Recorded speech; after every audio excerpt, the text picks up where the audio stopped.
Hi there, my name is Tyrone Thacker. I'm a First Nations man. I grew up in Lacombe-Panoka area. My ancestors are from the Saw Ridge Band up in Slave Lake.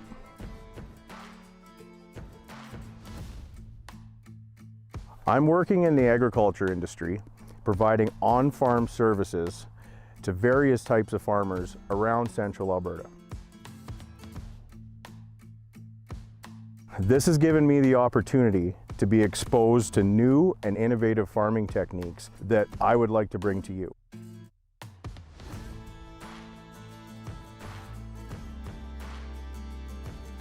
On this show, each episode will feature a visit to one of these farms. We will visit Verge Permaculture. Permaculture is a relatively new agriculture practice focused on creating sustainable circular systems that will produce food for centuries. Farm 253 is another permaculture farm in the early stages of its design, being developed by Travis and Deanna Thiessen.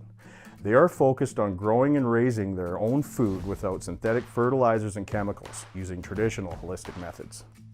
Perpelkin Farms is a mixed grain farm and cow-calf operation that focuses on growing all their own cattle feed. They are also part of a trial research program incorporating AI to help improve the quality of life of their cows during calving season. Steel Pony Farm is a high-output mixed vegetable farm that uses a subscription box program to feed their local population. They primarily harvest their produce by hand and pursue sustainability by utilizing local sources of compost to maintain soil health and productivity rather than synthetic fertilizers. Good Morning Honey is a large-scale honey operation in Alberta, focused on harvesting unpasteurized pure honey. Their operation involves thousands of hives, providing honey to markets in North America, Asia, and Europe. In each episode, we will learn what makes each farm unique and their long-term goals for sustainability. In this day and age, what's important to me is knowing where my food came from, how healthy it is, what my food is eating, and most of all, how it's being treated. The goal of this show is to highlight some of the innovative work that progressive farmers are pioneering in Alberta to develop long-term sustainability of local food sources.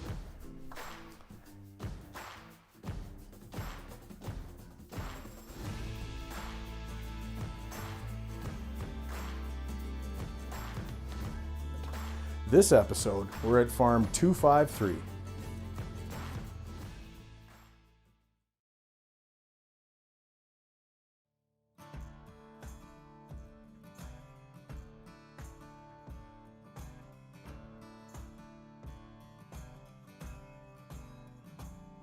Welcome to this episode of Innovations in Agriculture. I'm your host, Tyrone Thacker, and today we are with Travis and Deanna Thiessen at Farm 253.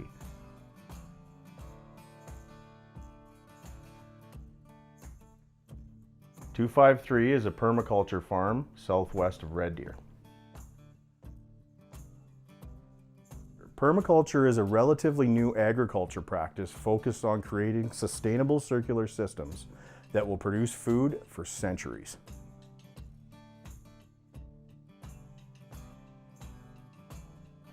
Travis, could you please give us an outline of how you got into permaculture and just introduce yourself for us? Sure. I grew up on a farm in Saskatchewan. It was a grain farm. I spent 0 through age 16 there, helping out on the farm. We had turkeys and chickens, and we grew primarily wheat and barley. At 16 years old, I moved away from the farm to pursue a hockey career. I did that for several years. Eventually in 1992, I was drafted by the Pittsburgh Penguins and spent the next decade or so playing professional hockey. Deanna and I got married when we were young, so we traveled all over the world with hockey and we were exposed to a lot of different things. And in the end, we decided we wanted to settle in Alberta. So in 2003, we moved to Alberta, and we were in a town originally, but with an ultimate goal of getting out into the country. And in 2019, we finally did that on a broader scale, and we bought this small farm, an 80-acre farm. And permaculture was relatively a foreign term to me originally. And once we were out here, I started dipping my toe in it a little bit, doing a little bit of research, and permaculture design course came up online. This would have been the early COVID stages, and so they moved to an online model. I took that PDC and then started applying the practices to it here at Farm 253.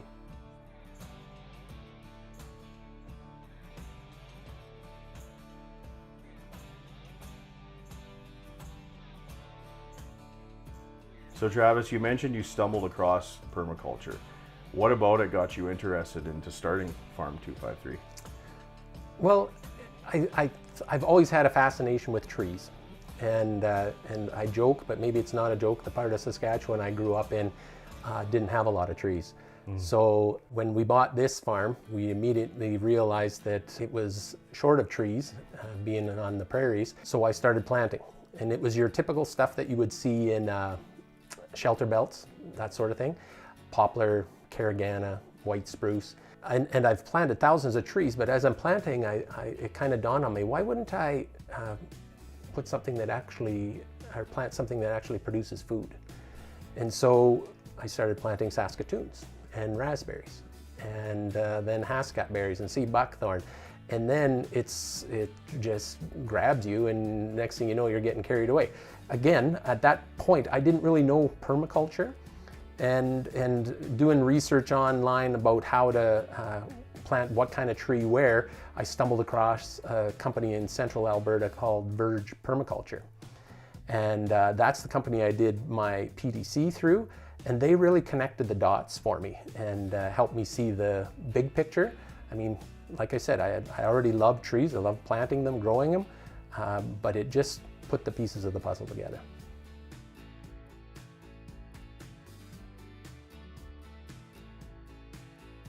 So Travis, could you define permaculture for us? Permaculture was a term coined in the late 70s or early 80s by a gentleman named Bill Mollison, and it refers to permanent agriculture. In the simplest terms, permaculture would be described as mimicking nature.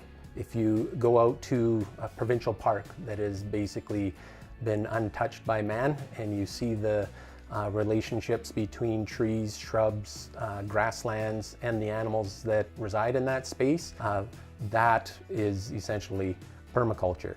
And so in the simplest terms, permaculture would describe how things work in nature and the symbiotic relationships that occur in nature. And then on a permaculture farm, we try to replicate that.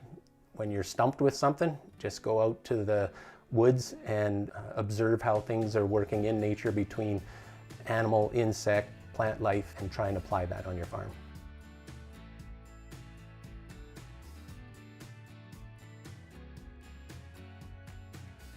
So Travis, what about permaculture inspires you, and personally, what's your point of view on it? The term permaculture and another probably more common known term, regenerative agriculture, are pretty interconnected and essentially describe the same thing on different scales. And the reason I bring up regenerative agriculture is that for the past 100+ years, agriculture generally has been degenerative on the planet. And regenerative agriculture and permaculture aim to still produce bounties, still produce nutrient-dense foods, but you're increasing the soil life and the productivity of the soil naturally. So no chemical or synthetic fertilizer application. It's simply using water cycles, nutrient cycles to improve the quality of the land. And so by the time we're no longer on this farm one day, it should be in a better place from a soil health standpoint than it is now. So you mentioned soil health. Is it in part of permaculture, is that a big focus of keeping everything together and healthy? Absolutely, absolutely. That's the base of it, I would say. And I feel like what science knows about soil health is just 5% of what's coming in the next century. It's fascinating the amount of life that exists in the soil. And so if you cater to that life, the soil microbes, it only benefits the trees and gardens that grow in it. So what you're saying is like you keep the soil healthy, and that's your focal point, and then everything just kind of course, with lots of work, blends together and just works together? Absolutely, and it truly is a circle, because whether it's your livestock eating forage that's grown in that healthy soil, and then ultimately that livestock ends up on your dinner plate, so that cycle, the soil health ultimately contributes to human health.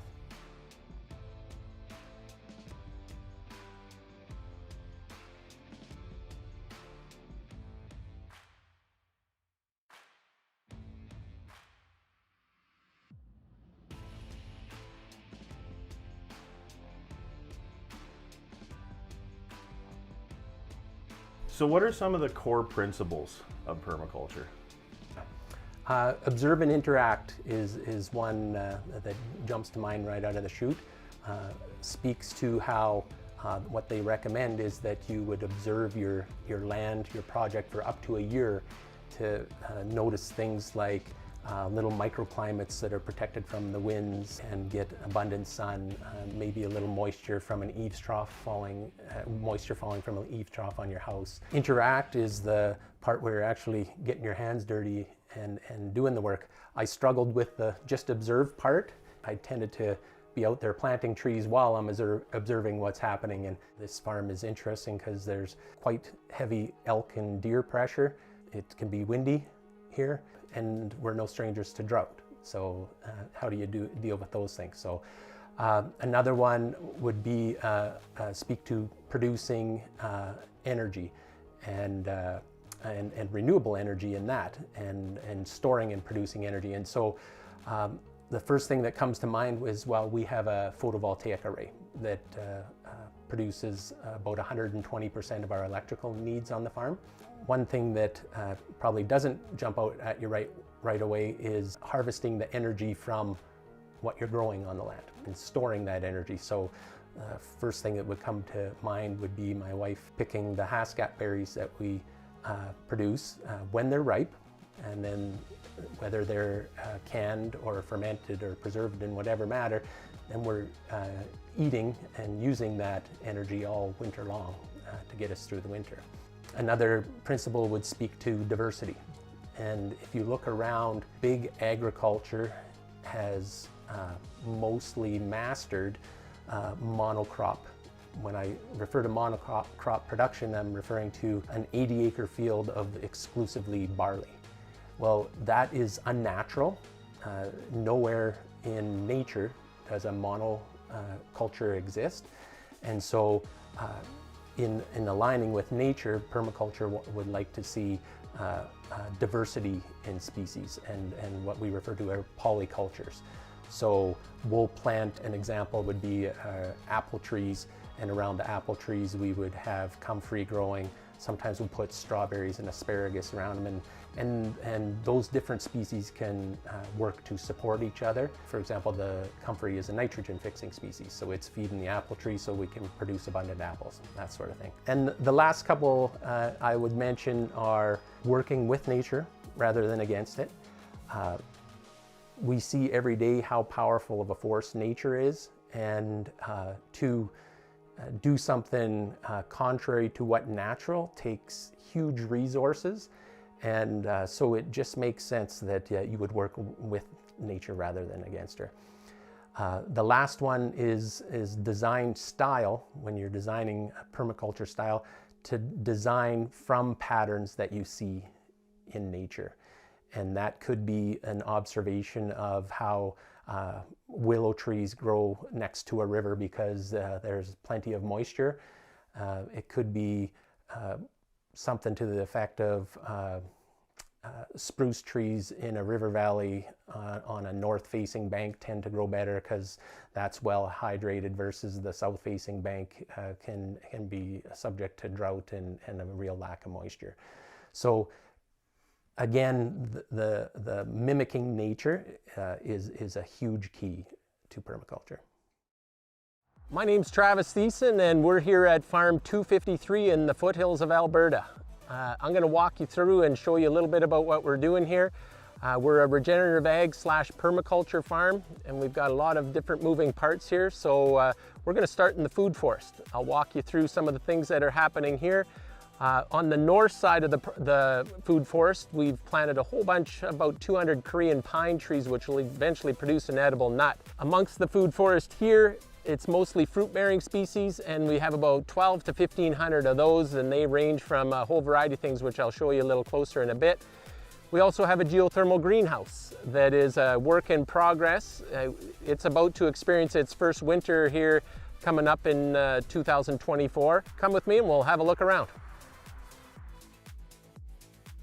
All right, well, we'll start over here and I'll show you some of the shrubs we've planted and kind of the method behind our madness.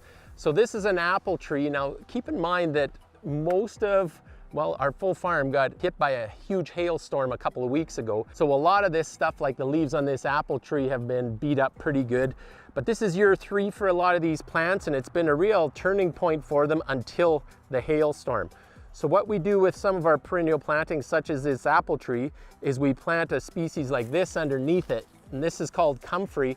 It's a dynamic accumulator, nitrogen fixer, and so it is particularly ground cover, and we just let it, my wife uses it for some canning, preserving, and medicinal purposes, but we let it die off because it ends up feeding this apple tree too. We also grow some asparagus under the tree and some strawberries as our understory. So nitrogen fixer basically means that this plant, as a lot of plants do, they pull carbon from the atmosphere and dump that into the soil below. Okay? Nitrogen fixers are largely from the legume family, and they produce little nodules of nitrogen, which other plants can then feed off of. So another a couple of species we grow here, this is a cherry variety. It was starting to produce cherry this year for the first year ever, but again, we got hit by hail and that took it out. In this case, our understory, disregard the grass, which inevitably comes in, but we've got strawberries growing underneath there, and those two species will do well together. We do have, I see some asparagus over here growing as understory again, and this plant right here is a hascap berry, which, or also known as honeyberry, which grows very well. So like I mentioned earlier, a lot of the species, most of the species in here are producing fruit of some sort. And then there's some that are planted because of their ability to act as a support species. And that's what we use largely is in the understory. And so we've got raspberries growing over here, grapes growing over here. Some of it isn't native to Alberta. Such as this sea buckthorn right here. It'll produce an edible orange berry on any given year. It's known as a superfruit. It's also a nitrogen fixing tree, so it'll help support other trees as well, but not a native to Alberta. A couple of more apple trees that we planted on the farm. You'll notice the cages around them. We learned a couple of years ago that the deer like coming into our food forest. And of course, in the fall when they're cleaning the velvet off their antlers, they like to rub on the apple trees. So they've destroyed a couple of our apple trees, so now we put the cages around to prevent that from happening. Again, you'll see we got more comfrey under here. Like I mentioned earlier, it just acts to support the apple tree, which ultimately is the desirable species in this little relationship here. Gooseberry is native to Alberta. My wife will make a jelly out of that, and it's you'll see those often in the wild. They thrive here. The 3 mounds here, which look like we've got dead bodies buried. This was a project we did with a few friends in the permaculture world, and it's they're hugelkultur beds. The idea here is we excavated the soil out, we threw a bunch of branches and logs into the hole, then we filled it back up with dirt and soil, and we've planted into it. This got completely wiped out by the hail, so what's come back is mostly weed species in here, unfortunately, but we'll start over again next year and hopefully have a better season that's hail-free. So the hugelkultur beds, I believe they were developed by a German fella or an Austrian fella named Sepp Holzer. or at least that's where I first heard about them. And the idea is that those trees' branches that are buried will rot, decompose, and just make a more desirable soil with lots of soil organic matter. And they're also supposed to self-hydrate to a certain degree. So you typically put them in a low spot where some water will collect. That wood breaks down, the trees and branches break down a little quicker when they're damp. Then as they decompose, they provide nutrients for the plants you grow above. In this case, we had squash, corn, raspberries, sunflowers growing here, but it took like I said, it took a pretty hard hit from the hail. So this is the oldest part of this food forest, so it would be 4 years old now. It's really starting to take off, and I see some species are starting to emerge voluntarily, which is always a nice thing. Typically a bird eats a berry off that thing, the bird gets rid of it via its waste, and lo and behold, you have another tree popping up. One of the things that we've tried to do in this whole food forest area is transition our soil from a bacteria-dominant soil, which would be most land around here, like farmland, to a fungi-dominant soil. We do that by applying deciduous bark mulch, and it's more desirable for perennial species to grow in that. And if I pull some of this back, you'll see the fungi strains in there and the mycelium strains in there, and it's telling us, okay, we're on the right path here, and we are transitioning to a fungi-dominant soil. Another thing that we've done is, or that we talk about, is soil testing. We haven't really had any formal soil tests done out here, but one test we have done is just a simple earthworm test. When we moved here, we could sink a spade in the ground and we may get one or none earthworms in that. Whereas now, that the soil is transitioning, we sink a spade into the ground and we'll have a dozen earthworms in one shovelful. So everything is starting to evolve, everything's starting to transition, and ultimately the goal in these perennial systems is that they become somewhat self-sustaining. This year, this food forest, we haven't watered it once. So this is year 3 for most of it, year 4 for this. So no additional watering, which tells me, okay, it's already starting to really flourish on its own. And that's because this fungi-dominant soil will hold water better than the bacteria-dominant soil. There's not as much evaporation because we have the bark mulch covering the soil. I should mention flowers growing in. That initially I was all food-bearing species. Then we quickly realized, well, all these fruit-bearing species need pollinators. So we started planting some flowers around. A lot of the fruit-bearing species flower before they bear fruit, but the flowers that we have planted are primarily to encourage the pollinators to come and do the job of making fruit on the trees. So this year, like I said, this 4-year-old food forest has really evolved this year. This is a plum tree, and it has really taken off this year, so we're happy to see that. Unfortunately, we haven't produced a fruit on it yet because it needs another plum variety to cross-pollinate, and so that's on the list because the plum tree that we did have here was wiped out by the deer in year 1. We also have black currant growing here. They've been picked. My wife has picked off all the black currants, but this is the first year we've produced black currant. Annual crops, as you can see, they were wiped out by the hail. There is still some cucumber remaining, some of the squash hanging on for dear life. What we did in response to the recent hail, it was golf ball size hail that we got, is we've replanted stuff inside the greenhouse, some cucumber, some beans, some peas. We've decided that to create a little more resilience for our farm, we're going to put up a hoop house, and I'll show you that over there, just to have a little more stuff under cover. It makes you realize how fragile what you're doing is, and if you think back 100 years ago, how difficult that would have been for the average homesteader. If their crop was wiped out, well, guess what? They might not be eating vegetables that fall. We still have the good fortune of having a supermarket to go to, or the farmer's market, and we have friends that have offered us some of their vegetables. So yeah, the fragility of the system is evident after a big storm like that. So people ask why we chose this part of our 80-acre farm to build our food forest. There's a couple reasons, really. In permaculture, we talk about zones 1 through 4, or zones 1 through 5, and that's typically related to the distance from your home, from your kitchen. So this would be a zone 2-3 for us, so pretty close to the house. We've got infrastructure here, so we can use sprinklers. We can step out of the house, come over here and pick vegetables, weed gardens. Pretty simple, straightforward. Another reason we chose it is where we're at in the foothills. Our winds are out of the northwest, our prevailing winds. So this 50, 60, about 70-year-old shelter belt was designed just for that, to block the northwest winds. It does a heck of a good job of that. As you can see, some of the poplar are worse for wear from the hailstorm. Some of this will have to be pruned in this fall and winter, and we'll take care of that when we get there. I mentioned the hoop house earlier, and this bare dirt here, which we just brought in, is going to be where the new hoop house goes. What's a hoop house? Well, it's simply an aluminum frame with 6mm poly over top. What that's going to do is it's going to extend our season into April, our growing season I mean, and extend it back into as late as November.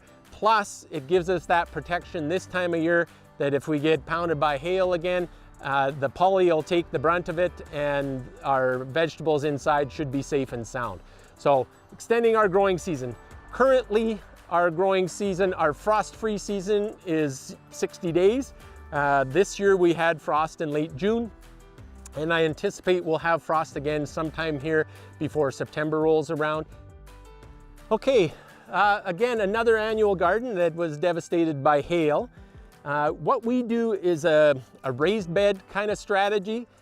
We've been no-till for 3 years now in this garden. So what I do is we'll throw a tarp over this in spring, a big bale tarp, and we bake off any vegetation that's growing in there, which in this case is primarily thistle. Then once that's baked off for 4 to 6 weeks, then we bring in new compost to put in the rows, and we put bark mulch between the rows for walking on. The bark mulch also acts to help keep the moisture in the bed, so this requires very little watering. It's still a work in progress, but as you can see, this year was a tough one because of the hail. Next to it, we also have a raspberry patch, and that was original to the farm. It's not producing a lot of fruit right now. It does produce a lot of green biomass, but I think we just got to get some phosphorus on that and some compost tea, and we'll get it producing as well. So at Farm 253, we make all of our own compost. This is one of our compost piles that started as steer manure, horse manure, pig manure, turkey, chicken, and laying hen manure. We pile it here, and along with some straw. Rule of thumb is roughly 3 to 1 carbon to nitrogen. Some people say 30 to 1, but it's something you can play around with. A fun fact with these compost piles is as long as you maintain a size, a volume of about 1 meter by 1 meter by 1 meter, they will continue to compost throughout the winter, even in cold weather climates. This one in particular here, last March, we had air temperatures of minus 25 Celsius, and we were getting plus 45, 50 degrees Celsius 18 inches into this compost pile. So people talk about when do I turn my compost pile, that sort of thing. We don't have a set rule of thumb. Basically in the winter, if I have the tractor out and I'm plowing snow, I'll come over here and turn the compost pile as well.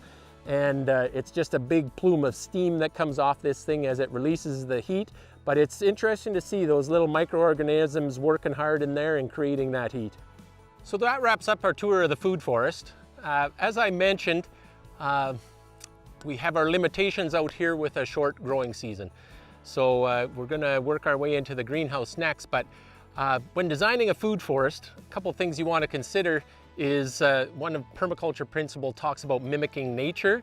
And in nature, there are symbiotic relationships between plant, animal, everywhere you go.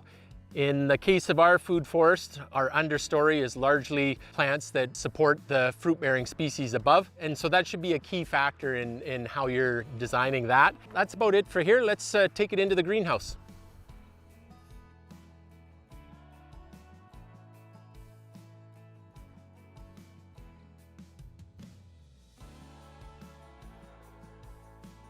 So what were your goals when you purchased this property? Well, we purchased in 2019, and the property, to put it lightly, was in a state of disrepair. Buildings, land, both needed a whole lot of attention.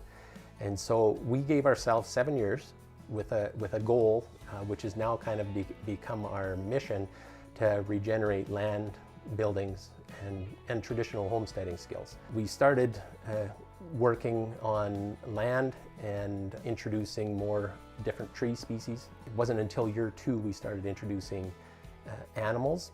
And I guess in the end, part of our goal was to be sustainable, self-sustaining. And the timing of it worked good because COVID was just starting to be talked about. Suddenly that became a real concern, a real threat, if you will. And food security is suddenly on the news. And the challenge of producing the majority of the calories we consume on the farm also became one of our goals. And it just naturally fit in with that regeneration permaculture theme.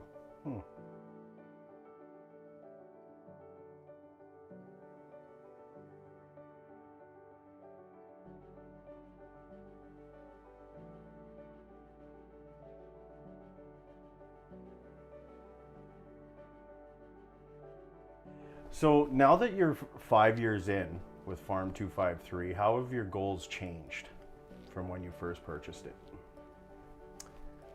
Well, I guess we've achieved a lot of the initial goals we set out for. The land, the planting, even the buildings for that matter, will probably be a perpetual job, if you will. So the goals have changed just based on how things have evolved in that time. What we have seen is our land, which was bacteria-dominant soils, is slowly transitioning to fungi-dominant soils. And that's neat to see because we want to evolve to, I don't know exclusively, but almost exclusively perennial products, perennial trees, shrubs, and grasses, and they prefer the fungi-dominant soils.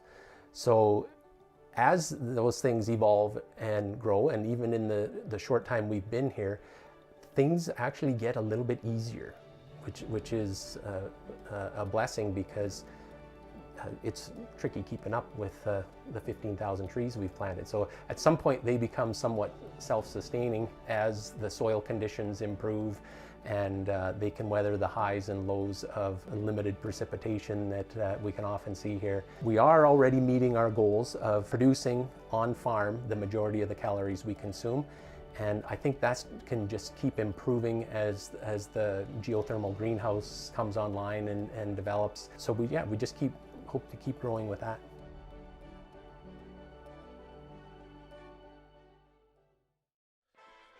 So continuing into the greenhouse, we looked at several different designs, and the one we ended up landing on is what you see here. This is a combination of geothermal and passive solar. The design, we looked at a video on YouTube from a fella in Nebraska named Ray Finch. I think his program's called Greenhouse in the Snow. And we sort of took a lot of his ideas and then added that to what we have here. The one major difference in what we're doing is we use a lot of upcycled materials, as well as the wood, the rafters, and the timber frame. All of that was harvested next door. The back wall there is made of composite sheets. Those I got from a friend who does all kinds of salvage work. That back wall is 12 inches thick and it's stuffed full of insulation. The insulation we use in there is a rock wool, a 1950s rock wool that we pulled out of the house as we were redoing that. And so it was salvaged, repurposed in here. Nice thing about it is it doesn't support mold growth, and greenhouses tend to be a little humid. So the back wall here is about 17 feet high. The idea is that these grapes will grow up the back wall. We have tomatoes climbing that back wall, and eventually we'll have kiwi back there as well. So it's a big thermal mass. So as the sun comes in during the day, it heats up that wall. That's why we painted it black. It heats up the rock wool insulation in there. The idea is that that'll slowly release that heat throughout the evening when things cool down. We also use large concrete beams on that back wall, lower back wall, as well as right here. Those I got from my salvage friend as well. And those weigh around 5,000 pounds. So big thermal mass. They should absorb a lot of heat over the course of the day as the sun's shining on them. This will be our first winter that we've had it closed up and insulated, so it's a bit of a wild card for us. So exterior wall design, this is 12 inches thick. We made it out of repurposed TJI trusses. Where I'm standing now is about 7 feet higher than where the lowest point inside the greenhouse is. And we'll probably continue to build this earth up a little bit higher back here, because another consideration when designing a greenhouse is you really don't need any glazing on the north side of a greenhouse. All of our sun in the northern hemisphere comes from the south. So glazing on the south, insulate the north, and you're in far better shape than having a fully glazed greenhouse. These panels are a composite panel. Again, upcycled. These were formerly in a co-op grocery store and were signage in a co-op grocery store. We saved them from the landfill, mounted them on our back wall here. They're nice because they're impervious to water and they accept paint well. So we just painted it black like the rest of the buildings here.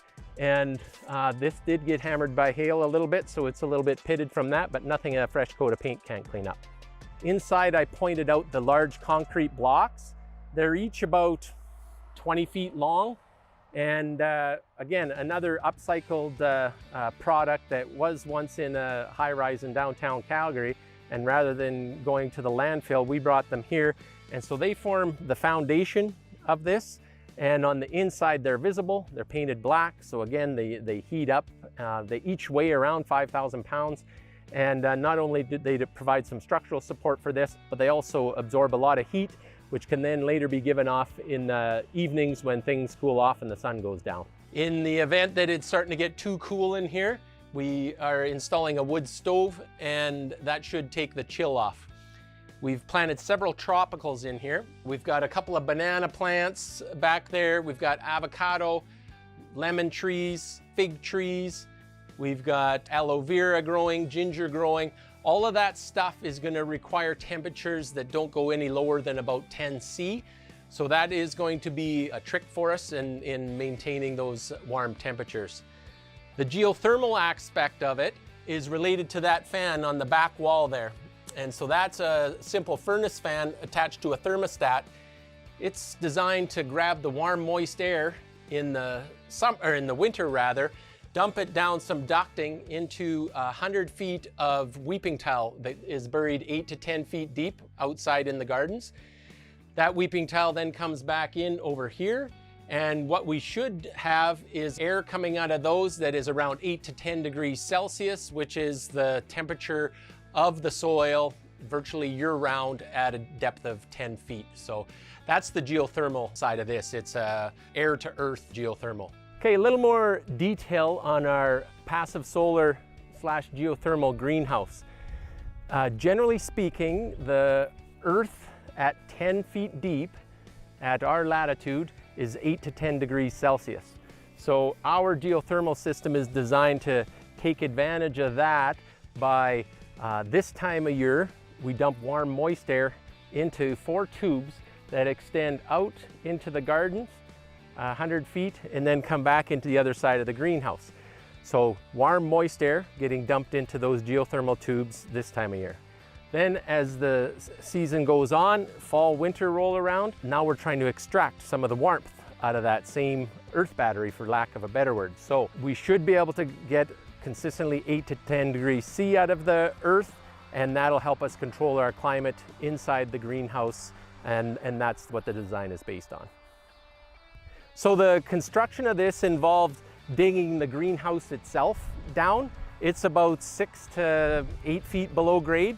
Again, that's to extract some of the consistent temperatures of the earth at that depth. And then with that same backhoe, I excavated a 10-foot deep trench out about 100 feet and then back into the greenhouse. And that's where our geothermal tubes are laying, at the base of that, covered by landscape fabric so it doesn't plug up. So again, air comes through those tubes. It's a air to earth exchange, essentially, trying to grab that consistent 8 to 10 degrees C out of the earth. One thing we found, and one thing that everybody should consider when building a greenhouse, and what we often forget in cold weather climates, is these things have a tendency to overheat. Even in the winter, we will see temperatures of 35 degrees in here just because there's so much glazing on this south side. So make sure that you design your greenhouse as well with ventilation or a geothermal aspect, which can dump that warm, moist air into an earth battery. Another thing we've discovered, because we're in the midst of summer right now and we'll often get temperatures of 40 degrees plus in here, as the canopy grows and up the back wall, across the front here, we find that that is pretty good climate control in and of itself. So keeping a living root in the ground and vegetation growing is a huge factor in having a successful greenhouse.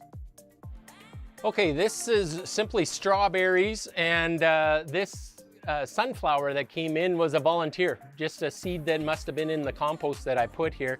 Turns out it was a benefit because it dapples the sun a little bit and provides a little shelter so the strawberries aren't overheating. You'll notice throughout our greenhouse, we have a lot of this clover growing. Again, I go back to the nitrogen fixing comment that I made earlier. And very important that that'll produce our nitrogen needs naturally. We don't use any synthetic fertilizers or chemicals in here. So very clean produce coming out of here. The other thing is, if you consider in nature, it's very seldom, if ever, that you have a monoculture crop growing. We try to grow our gardens in a similar manner. I primarily want to harvest strawberry off this, but if I plant some clover in with it, it's going to be a support species. It's also going to help, what we've learned since having this, control the climate in here. We have some peppermint growing back there. We have some purple coneflower that we just planted here, some spearmint up here. This one is an avocado tree. This guy here is a ground cherry, and it is about 100 times the size it was when we planted it 2 months ago, so it's loving life here. And that's going to be a big piece of it too, is just figuring out what is going to thrive here, what isn't. If it's something that I'm going to have to nurse along forever, we're probably just going to let it die off and plant something that thrives in this environment. I talked about ground cover. One of the soil health principles that a regenerative farmer in North Dakota talks about is keeping a living root in the ground as long as possible. So we planted crimson clover, and you can see the red crimson flower growing on it. It's actually a tropical, believe it or not. Again, it's a nitrogen fixing species, so it's gonna support the plants around it. But it grows quite vigorously, and we're really happy with it. Now, when we wanna plant our vegetables or whatever may be into this, we'll simply come and turn it over with a broad fork or cut it back with a scythe and plant right into that. And so the nice thing is these different shaped leaves of a tomato, of the clover, of some volunteer barley that's coming in, all of those are like little solar collectors, okay? So they're taking the carbon out of the atmosphere and dumping it into the soil where it belongs, and that's food for the other plants. Here's one of our fig trees, okay? We planted it down here because it seemed to want a little bit of shade, so a little bit of indirect sun. Up at that level, it gets quite hot. As you can see, the squash and the pumpkin are thriving. It was just a little too warm for the fig, and this thing is doing great here. We actually ate our first figs off this tree about 4 weeks ago.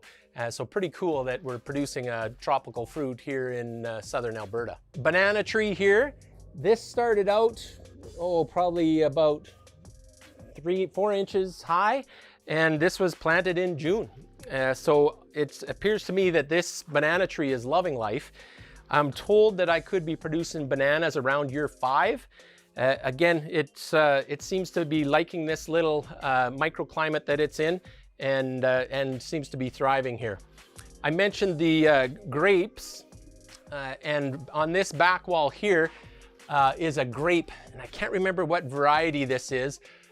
Initially, we tried growing these outside, and we would grow a little bunch of grapes that were the size of a pea, and then September would roll around, we'd get frost, and those grapes rather, promptly became raisins.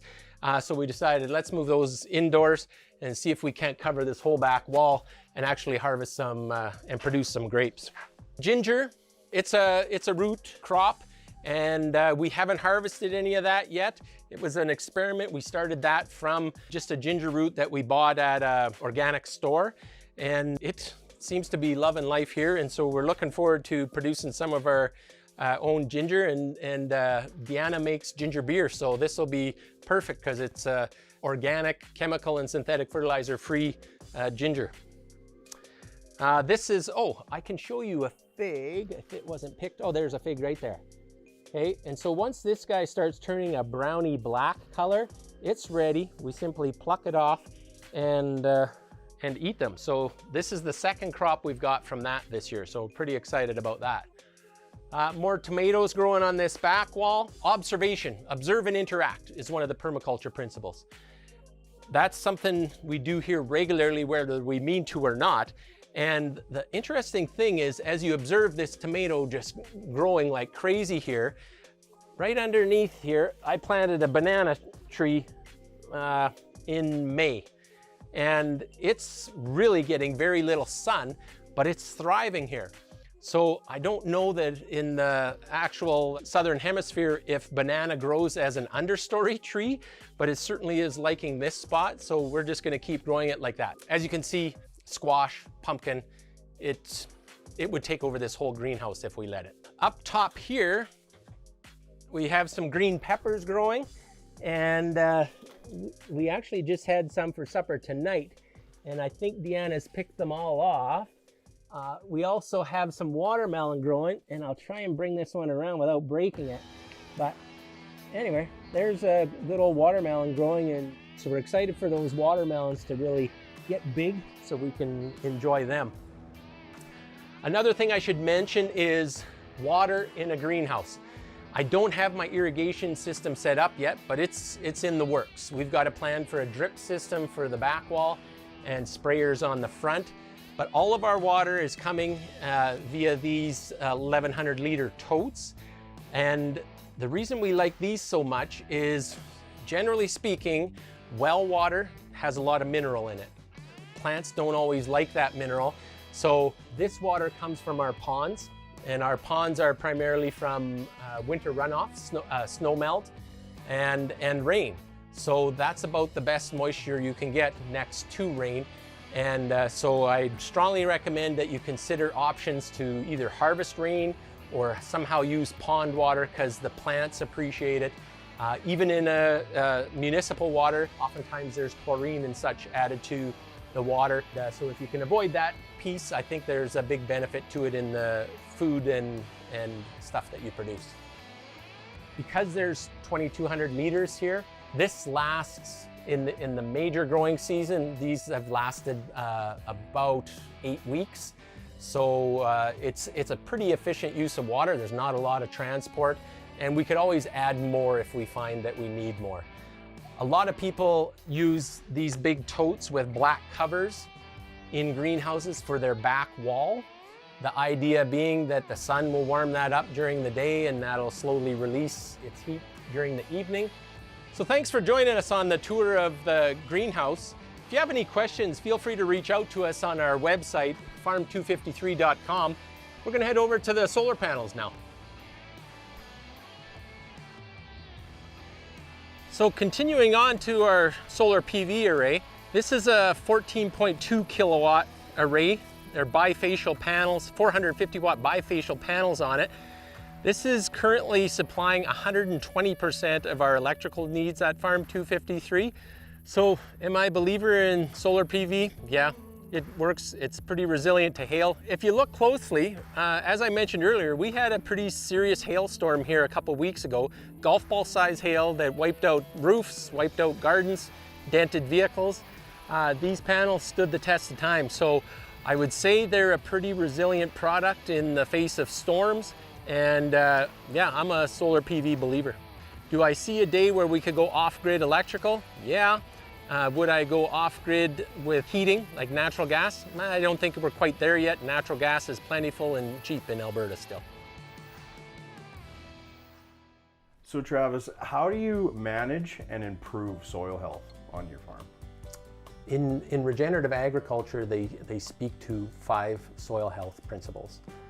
And I think these would apply worldwide. And in no particular order, I'll name them as they come to me, but one is to keep armor on the soil. And by armor, they're referring to grass, broadleaf plants, that sort of thing. Bare soil is subject to UV rays and subject to extreme heating, which isn't conducive to healthy soil microbes. Okay? Diversity of species, which I spoke a little bit about earlier, that's the way we see things in nature. So we want grasses, broadleafs, we want nitrogen fixing species. Animal impact is another soil health principle.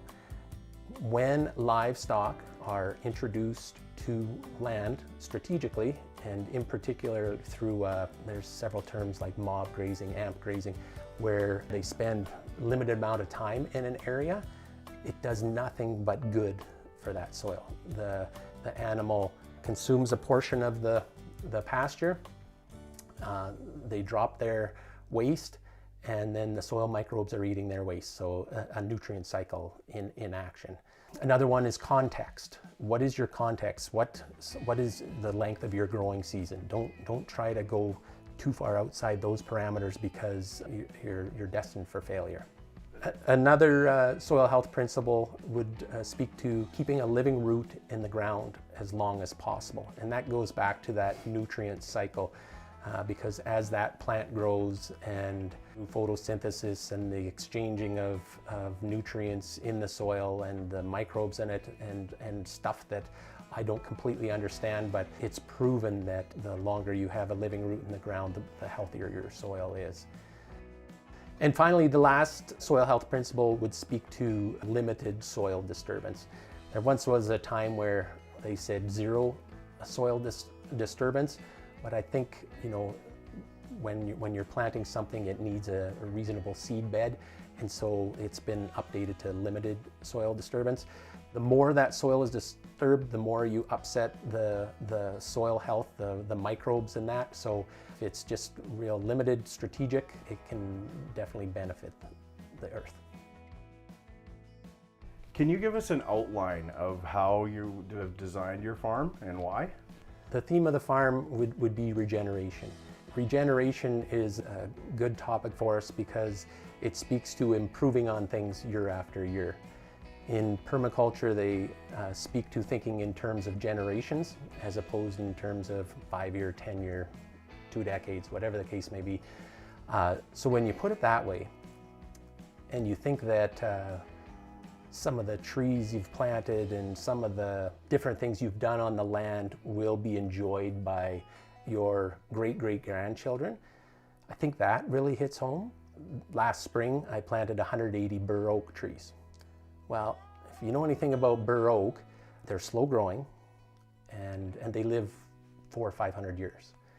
So Deanna and I probably aren't really going to be enjoying those trees, but 3 generations down the road, I picture great-great-grandchildren hanging a swing from a branch, picking acorns from underneath the tree. So I'm going to take you to our food forest part 2. This is a little different strategy than what you saw in our zone 1-2. This would be our permaculture zone 4-5. It's distant from the house and our main kind of activity areas.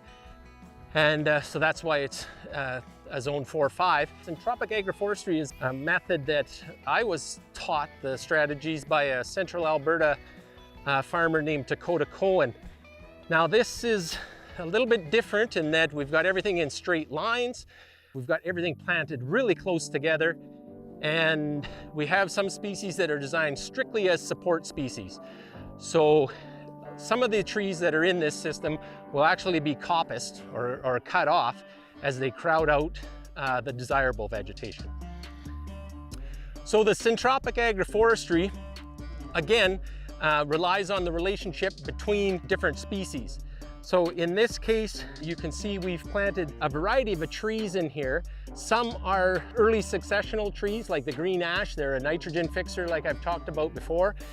Some, like this in the tree tube here, is a bur oak. It's going to take a couple of generations before it's actually producing an edible nut, but permaculture often thinks in terms of generations as opposed to years or decades or whatever the case may be. In the center of this, or in between the rows, we've planted white clover, crimson clover, and some orchard grass. The strategy here is we mow this and we blow the cuttings right into the trees, and that is like a living mulch, a green mulch that is applied every time we mow it. That's primarily how it's maintained. You'll also see these tubes here. We actually do irrigate this, and I'm hoping that that'll be a 2, maybe 3-year process, after which time it will no longer require irrigation. So syntropic agroforestry, a little different than what we had in our zone 1-2 near our greenhouse, where I had plants sort of randomly placed there. These are planted in straight rows. Purpose being they're easier to maintain. You'll also see that there's a variety of species. Now, bear with me because the hail beat these up pretty bad. I'm just thrilled that they're still surviving. So some of these species will be coppiced out, cut right out of the system, to allow some of the more desirable species to mature and to thrive. So as everything grows up, some of it is understory species that wants a little bit of shade. Then ultimately, like bur oak, for example, in a generation from now, that thing is going to stand proud and produce an edible nut for us to eat. So a neat thing that not a lot of people know is that there's grants that you can write and apply for habitat restoration, tree planting, that sort of stuff.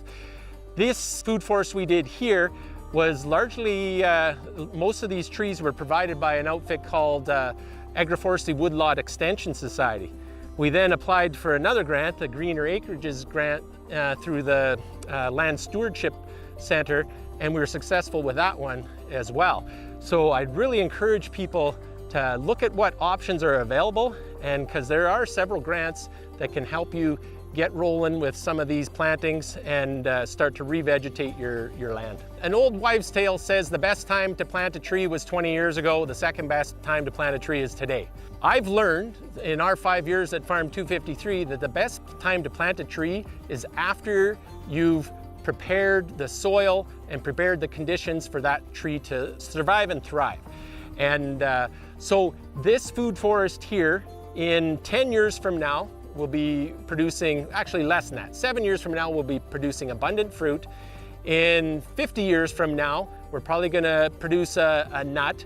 And in 100 years from now, my great-grandchildren will hopefully be eating the nuts off these bur oak trees, and it'll just continue to become self-sustaining as it matures through the years. So the T stakes that you see pounded into the ground mark a bur oak tree, okay?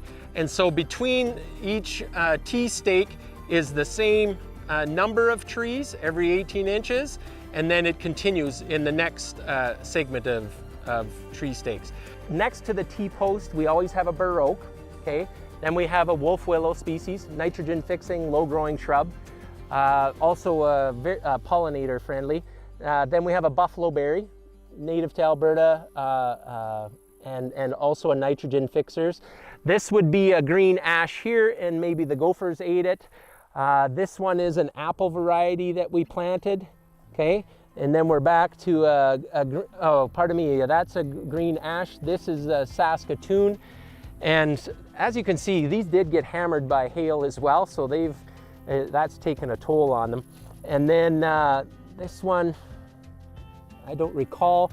This is a choke cherry, and so then it repeats every block, same species of trees. The strategy was we'll have our taller species on this row because our sun comes from this side.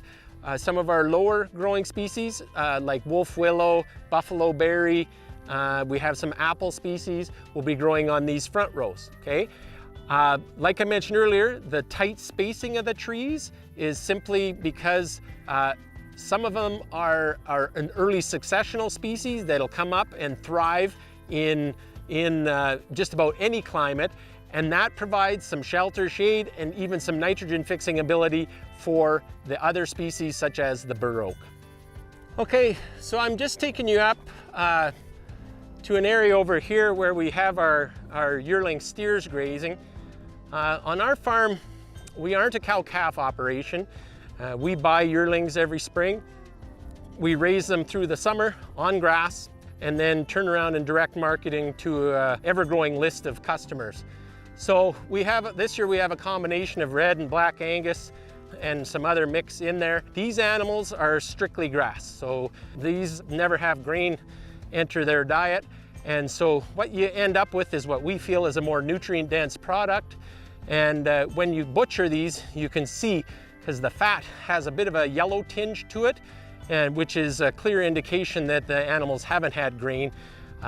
The average feedlot does introduce grain because it puts weight on fast. We're trying to avoid that and just go with the natural vegetation, grass, dandelions, and any other greens that they can access out here in our pastures. So one of the challenges we have in southern Alberta and most cold weather climates is that 50% or so of our precipitation comes via snow.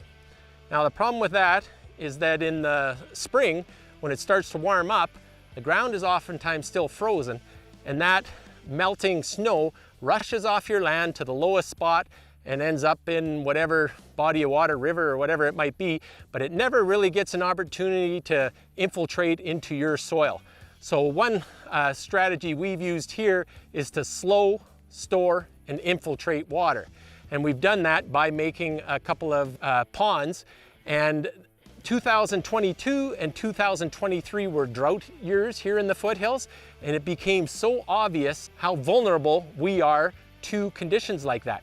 Everything needs water. So we build a pond like this because it gives us an opportunity to water our cattle, okay? It gives us an opportunity to water our trees. And then last December, when a wildland fire started encroaching on our land, it ended up at the street about 50 meters from the barns. We quickly learned that we need a water source for firefighting purposes. So the pond we have here, when it's full, it's about 3 million gallons. And it's used for cattle right now, it's used for the trees right now, and in the event we need it for firefighting, it's here as well. So this is a huge benefit to the land because we don't have a liner. So as this water kind of seeps into the ground, okay, saturating the ground beneath it, I believe that we're recharging the aquifer to a certain degree too. And so that's perfectly acceptable that we'll lose a percentage of it to the ground. It replenishes every winter when after the snow melts and this thing fills up and actually overflows every year. The other benefit to the ecosystem is the edge effect. Now the edge of water, where water meets terrain, is oftentimes the most abundant with life, and this has been a neat feature for us as we observe all different birds that have shown up here. There's always ducks in here. There's tree sparrows here. There's mountain bluebirds here, and more. Animals need life as much as plants do, and so this is a real benefit to the overall ecosystem at Farm 253.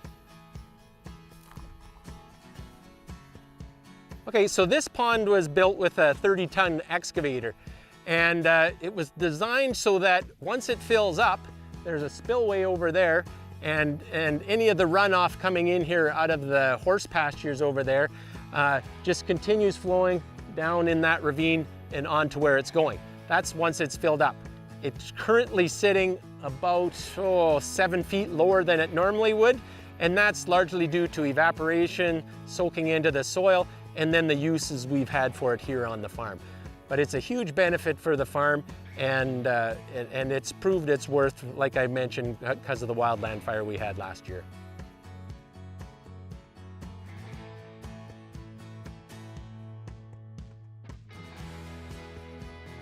Can you explain what you've done on 253 to create a circular, sustainable system? The permaculture speaks to different cycles that may be broken. The nutrient cycle, the water cycle, to name a couple. And so I can quickly speak to the nutrient cycle piece in that we have a flock of laying hens, and there's half a dozen turkeys with them too that we carry through the winter. They're in a largish chicken coop. They used to free range, but predators made that a little bit difficult, so now they're in a large fence area. Well, when those birds roost at night, their instinct is to sit up as high as possible on whatever board or stick that you have. And that tends to be where they spend 50% of the day, so there's a lot of nutrients dropped directly below that. So in the winter, we put a good healthy layer of straw down, usually barley straw, just because it's so abundant here. And then if there's any smells in there, we add more straw to it. And so the cycle goes on. We keep adding straw. Interesting enough, that actually starts composting and releases a bit of residual heat to passively heat the chicken coop. So then when spring rolls around and things start warming up, it really starts to smell in there, and no amount of barley straw is going to keep up with it, so it's time to get it out of there. So we will bring a tractor in, we scoop out all of that soiled bedding, and we'll pile it in our compost area. And in that compost area, we usually give it 8 to 10 months, and it turns into healthy compost and full of life, and that gets applied back to our gardens, our food forests, our trees, that sort of thing. So that kind of completes that nutrient cycle piece. What do you see for the future of Farm 253? Well, I mentioned the perennial systems, and as they evolve, things get a little easier for us, which is timely because I'm not getting any younger, and it's a lot of work out there. But that work should lessen as things grow and mature. I think we're going to continue to evolve our short-term rentals. We're going to continue to evolve our farm tours and really try and promote and celebrate regenerative agriculture and permaculture and share that with the world. We have the 80-acre canvas to work with here, and it's just a matter of allowing things to mature and kind of nurture things along that require it. Our abundant systems will keep growing, and we can keep celebrating that and sharing it with our community. So if someone is inspired to get into permaculture and take it on, what advice would you have for them? I'd say first, just do some online research, and there's going to be all kinds of rabbit holes that you can go down. And warning, it's going to be all-consuming, and you're not going to be able to put your computer down. But that's a good thing. I would say come out and join us at Farm 253 on a farm tour. Go visit other farms in your area that practice regenerative agriculture or permaculture. And then eventually, when you're ready for it, I would say take a permaculture design course. There's several companies that offer them, both online models and live models, and you're going to get a ton of knowledge. You're going to get a community of like-minded people that are going to be friends for the rest of your life. It's a great evolution to see people practicing it, and it's in the end, we know that it's going to be great for planet Earth.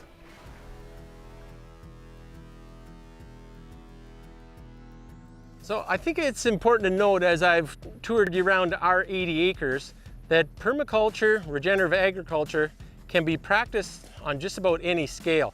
There's a lot of permies that are living in high-rise condos in downtown Calgary, and they've got intensive grow operation out on their little balcony.